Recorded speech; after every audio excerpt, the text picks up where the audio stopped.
I definitely believe that AI could bring a lot of progress, as always with technology, but it depends on how we use this technology and what is the purpose of the use of technology.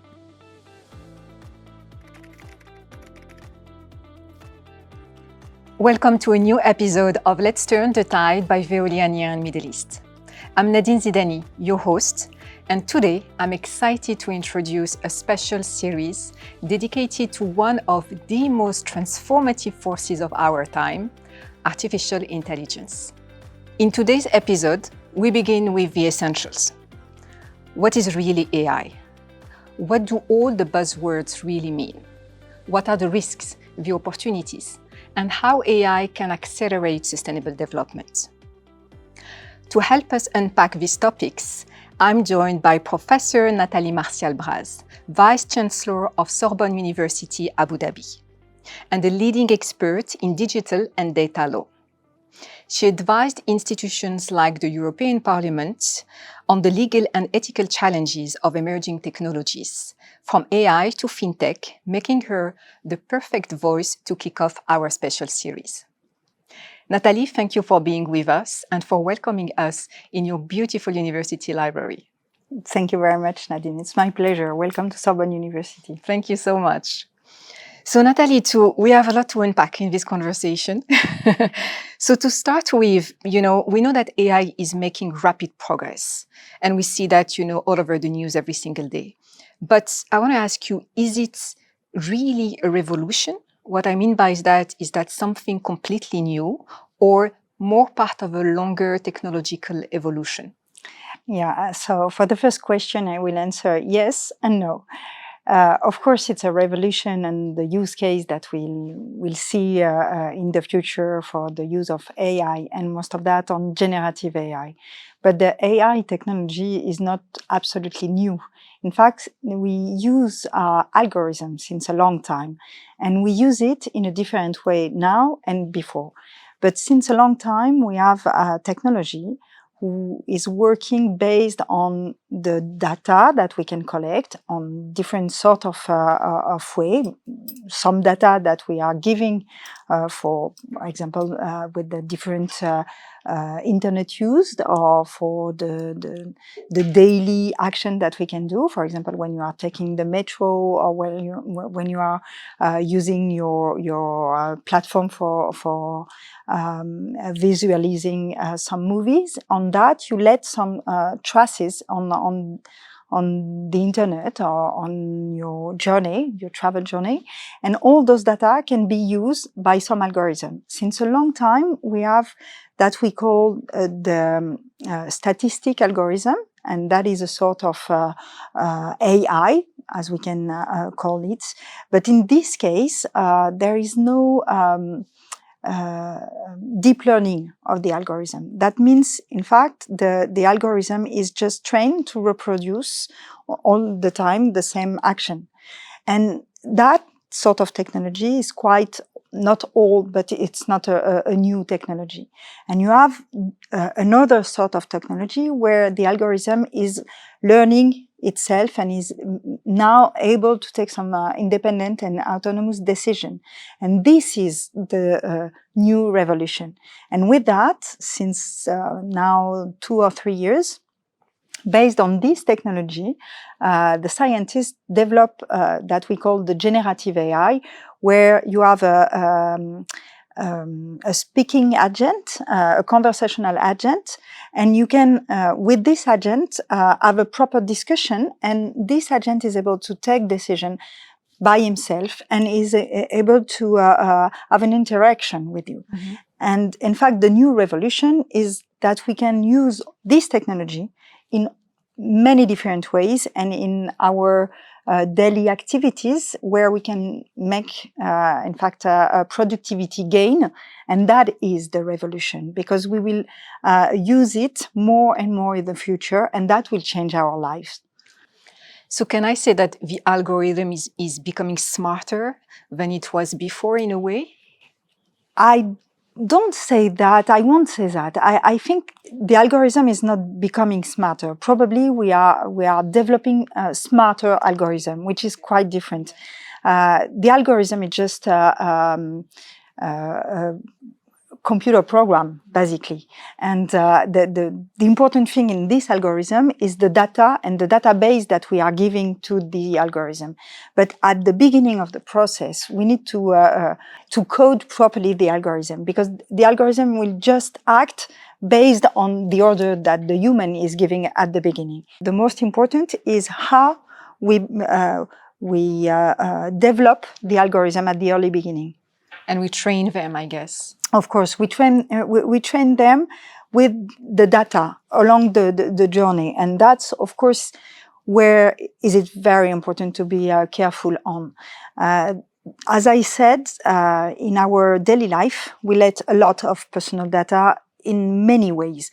I think the most important probably is the data that we are giving voluntarily on the internet, on, for example, on the social media, and on all the use that we are doing with a lot of willingness on internet, and probably our kids more than us. And those data are very important, because it's not the data itself. It's the fact that the interaction between the data and all the different other information that you can collect online. For example, your localization. For example, if you are taking the metro, the place where you are circulating, the different call you can have, your friends on your phone. So with all the different information, you can profile people. And with this sort of profile, you can have a better understanding of the person. When you're creating some database with this interaction of data, you train your algorithm to recognize, in fact, this sort of profile. And as I said, the computer will just think by repetition, and it will learn more and more by all these database. It will be nourished, if I can say. So at the end of the day, your algorithm will have a perfect knowledge of the profiles of the people. And based on that, it will reproduce the same decision. And for that reason, precisely, it's important to be very careful, because you create some bias, reproducing bias. Every time, the algorithm will recognize the same profile and will emphasize, in fact, the same profiles. And at the end of the day, he won't decide differently as the database you gave to him. So that's the reason, in fact, there is two different layers where the data intervene with the algorithm. At the early beginning, there is the data for training algorithm. And for most of the process that began by this training use of data. And after that, there is the data that you will give for your agent, for your conversational agent, ChatGPT, for example, to obtain an answer. Yeah. But this answer, you can't obtain her if you didn't train before the algorithm. So that's the reason it's quite complicated to understand those two layers. And in these two different layers, you will have two different interactions. Because on the first one, probably you as an end user, you're not going to see anything, yeah. Absolutely not. You are not involved in this process. But the data you are giving at this level, that could be personal data protected by, of course, data protection right. That could be also content protected by an IP right, intellectual property right, a copyright, or we can imagine a trademark right. So we can imagine different sort of protection. But this first content, which is given to train the algorithm, could be protected. And the second one, the same. But on the second one, you have the end of. On the first one, probably you don't have. So that's where, in fact, we need to be very careful on the data we are giving. And that is the key. You touched upon Gen AI, what we call generative AI. So now I want for our audience to kind of understand a little bit more all, the jargon, I would say, around AI, because we hear words like Gen AI, LLMs, or prompt engineering. So can you help us make sense of those words, in a simple and relatable manner, if you can? I will try. First of all, as I said, artificial intelligence, basically, that means algorithm system, okay? Your algorithm will act as you ask him. So during a long time, we ask very, I would say, simple action, like, for example, conducing a plane, or just answering on a very easy question. Now we go a little bit further, like the Web 2.0. You have an interaction with the algorithm, and that is the change made by generative AI. That means your AI won't just answer a question. It will elaborate, it will generate a full thinking, a full picture. It will elaborate a proper long answer or long content to answer in all the different aspects. For that reason, in fact, the question you will ask is quite important at the beginning. That's where we talk about prompt engineering. The prompt is the comment you will make on your algorithm. That means if you don't ask properly the question, it won't be able to answer properly. That's where, in fact, the art of prompting is quite important. If you use this generative AI properly, normally you will be able to go deeper and deeper. That we call an iterative system. That means it will give you a first answer, and if this answer is not satisfying you, you can continue the conversation, and it will go further in the way he thinks. So that's where you have the importance of making a good prompt to be sure that you can generate proper content made by the LLM. So I don't know if it's simple and clearer. No, it's very clear actually, because we understand now why sometimes we are kind of frustrated by, ChatGPT and the Absolutely. like, because we're just not asking properly, Exactly. or giving enough context to our request, and we are getting like not a good quality, I would say, answer from. And for that, I think we need to be careful at two levels. There is the first one where we ask something to the algorithm, and it is not able to answer because it's not probably well-oriented at the beginning. But there is also another risk, is the algorithm is trained to answer. Basically, he won't never say, I don't know. That's true. Absolutely. Yeah. He cannot, because it is, and fact, sometimes it comes up with answers, like completely far-fetched answers. Absolutely. Okay. And that is the second point where we need to be very aware of, because the order we gave at the early beginning to the algorithm is to answer. So it will answer in any case, even it doesn't have the answer, or even the answer is not true. That's the reason we need to train everybody, all the population, and I think that is one of the major risks, to just verify the answer, to be sure that the source which is given by the algorithm is true. Because as he is trained to answer, he will answer even the answer is wrong. In terms of sectors in which, AI is having, a huge impact, can you tell us more about that? Like which sectors or fields are most impacted nowadays?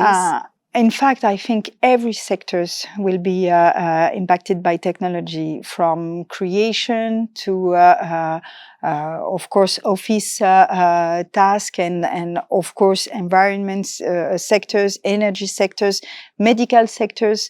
Now we have a lot of example of algorithms who are used to or trained to diagnose very specific disease, because the capacity of exploring situation, images, data of the computer is much more important than of the human being, of the different doctors, and you can cross the different field of expertise. So, of course, there is no field which won't be impacted by technology. Some of the sectors will be in danger. Some other would just benefit with the AI. But in every sectors, you can have an impact. For example, in the sectors of the creation, as now you can ask an algorithm to create a story, to write a song, to write a Books, poem, yeah. to absolutely, or to just create a picture. Or we saw it with this worldwide passion for the Ghibli studio design, where everybody were reproducing this. In fact, we see that it will be very complicated to not being impacted in our daily life, in fact, by AI. And I think in somehow it's a very good thing if we are able to probably regulate this technology, to just keep the good and avoid the danger or the risk of this technology. Talking about the good with AI, there is one figure that I heard of a couple of months ago from the United Nations, is the fact that AI could help achieve up to 70% of the Sustainable Development Goals, and we know how late, we are, in achieving the Sustainable Development Goals. So, how could AI, help us in issues like climate change or, the environment at large? Yeah, in fact, AI, as I mentioned, AI is a tool, is a fantastic tool, and the most important probably is because the system could help us first to monitor the use of energy, to monitor the impact, the carbon footprint that we have, to try to bring also new technology to replace some very bad habits that we can have, and spot more specifically, in fact, the fields where we have the major impact on the environment. So for all this reason, in fact, we can use it, but at the same time, the carbon footprint of the AI itself, it's also something that we need to be worried about, and to be sure that we cannot use improperly the AI. But we do have the technology. Exactly. So I definitely believe that AI could bring a lot of progress, as always with technology, but it depends on how we use this technology and what is the purpose of the use of technology. Mm-hmm.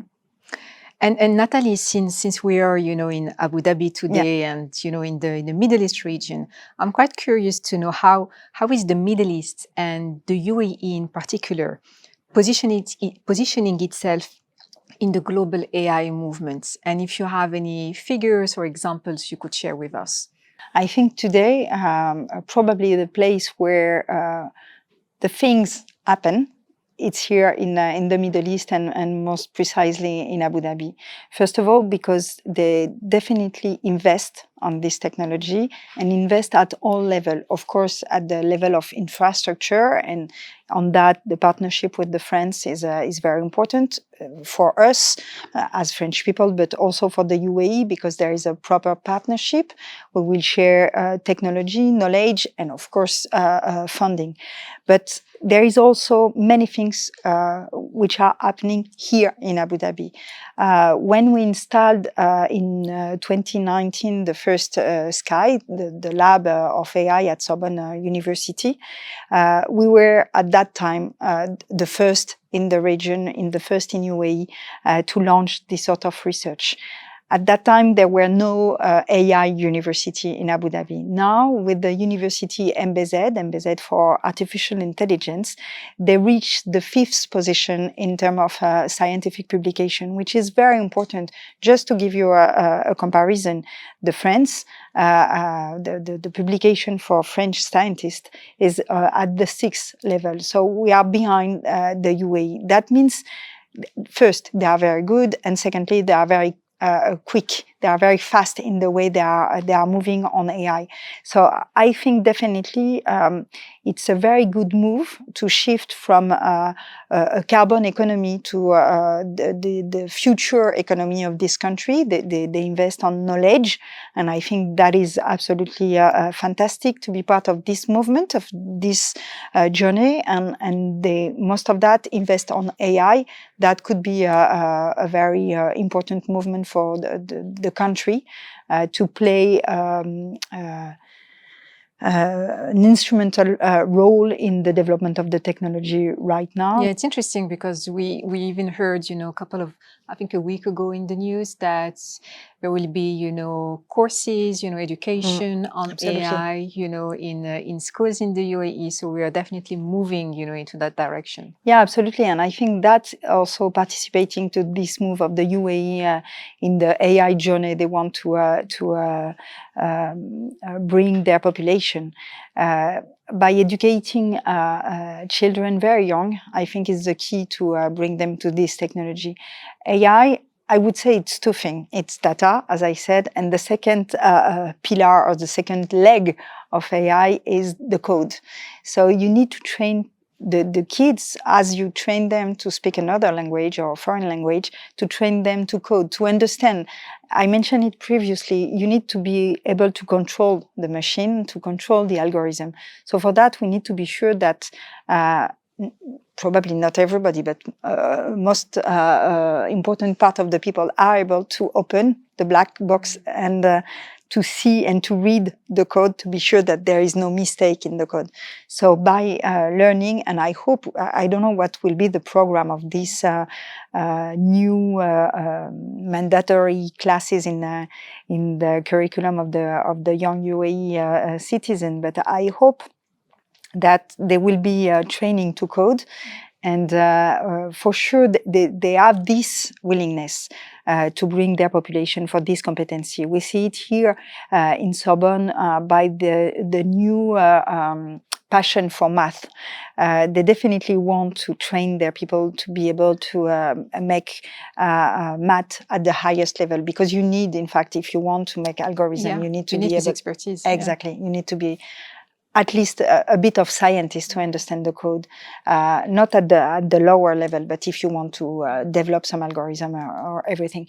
And we see that, and they definitely want to bring a very high level curriculum of math in the country, as we have, in fact, in Europe, in most of the countries. There is some, there are some elites curriculum of math, and they definitely want to import this sort of training. So we are very happy to participate to that. And we see, just to give you a number, we doubled the number of students in the first year of math between last year and the next fall 2025. Because of AI? Probably. We don't have the key and we don't ask, but that could be something very interesting to ask for the future student, why they choose math rather than business or economics, which was the most important, curriculum or major by the past. So probably because they definitely want to be part of this new scientific movement here in the country, and probably as well because there is some job at the end. Yeah, and they are known to be very, very visionary, so it's not the surprise. No, not at all. To wrap up, this episode, Nathalie, we are doing a quick fire Q&A to kind of clear up common misconceptions around AI, although you tackled some of them. So I want short answers only. Promise, I will try. Let's go. Number 1, will AI take my job? No. Good. Number 2, is AI going to become smarter than humans and take over the world? It depends of humans. Mm-hmm. Number 3, AI is always objective and correct. Absolutely not. Yeah, I think it's very clear from our conversation. Absolutely not. Number 4, AI is only for tech experts. Regular people don't use or need it. Absolutely wrong. Yeah, absolutely wrong. And number 5, does AI think or feel like a human brain? Absolutely not. And unfortunately not. So it's good. It's good for us. Definitely. And I think we need to stay very positive on AI. We won't be replaced by AI. Where I said that it depends of human, because as every new technology, it will depend how we use it. We need human. In fact, for me, the AI will just facilitate, some tasks that they don't have any added value in our daily routine. But if we are smart and we use it smartly, that will be a way to enhance our activities and not replace it. So we need to be smart on how we use it and probably educate people. And learn about it, as you said. I think that's one of the main message of, absolutely. Of our conversation. Thank you so much, Nathalie. I know you have a very busy schedule, so thanks for making it to our episode. Thank you very much. And that brings us to the end of this first episode in our special AI series, brought to you by Veolia Near and Middle East in collaboration with Sorbonne University, Abu Dhabi. Please don't forget to subscribe to Veolia Near and Middle East YouTube channel and follow us on Let's Turn the Tide in your favorite podcast platform, so you won't miss what's coming next.